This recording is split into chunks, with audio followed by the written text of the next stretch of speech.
Where do these people come from? I don't know. Next. Hi, my name is Greta. I am 29 years old. I live in Brooklyn, New York.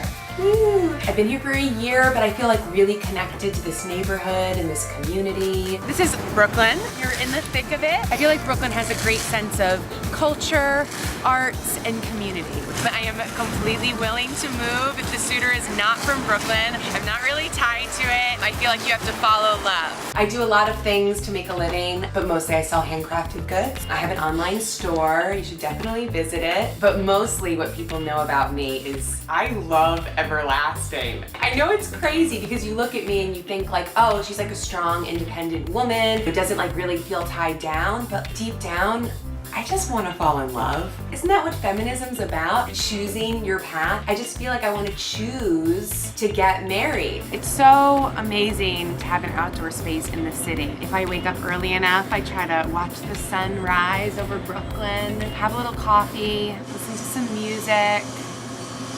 There's usually a lot of construction, but I try to like zone that out, assess how I want my life moving forward.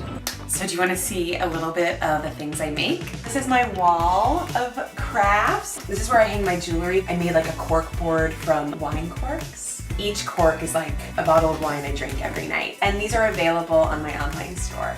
Here, actually, I've used like a little piece of lace, which is like a great little jewelry hat. And those are also available on my online store. Now we're gonna go into my kitchen. I feel like the kitchen is like the center of my apartment because it's in the middle of it. So one thing I do is I get local honey from a farm nearby. So the thing is when you do a lot of crafts, you use obviously a lot of mason jars, but it's like, where do you put your mason jar lids? In another mason jar. These are these really cool things I've been selling. It's where I take spices from the grocery store and I put them in these little bottles. It's like a cuter way of doing it. These are also available online. So don't judge, but I love wine. Also, it's great for my art projects. So you got your typical red wine, a nice little Italian dessert wine, white wine, Prosecco. And this is just like an extra in case of emergencies. So walking dogs is a great way to make a little extra cash, but it's also great to get some exercise. He's a puller.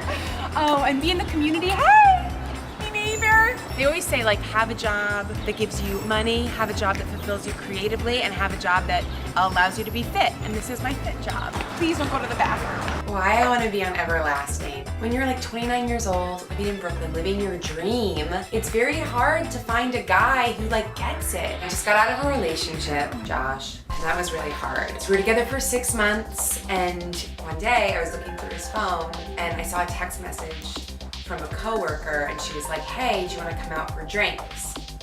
And I was like, excuse me? And he was like, oh, it's her birthday, and like, it's like, she's my coworker, and we're all going out for drinks, but like, I read the text message on your phone, and it was very clearly just like not appropriate for like a woman to text a guy in a 6-month-long relationship. And that was 2 months ago, and now I am honestly a completely different person. I'm open and ready for love and ready for a new adventure, ready to find the man of my dreams. So this is why I feel like Everlasting is the logical next step to a breakup. I feel like TV is the only way you can really get to know someone. I am so ready to be on Everlasting. I needle pointed this, so pick me. I'm ready to bring it with me and give it to the suitor on the first day. Ugh. Horrible.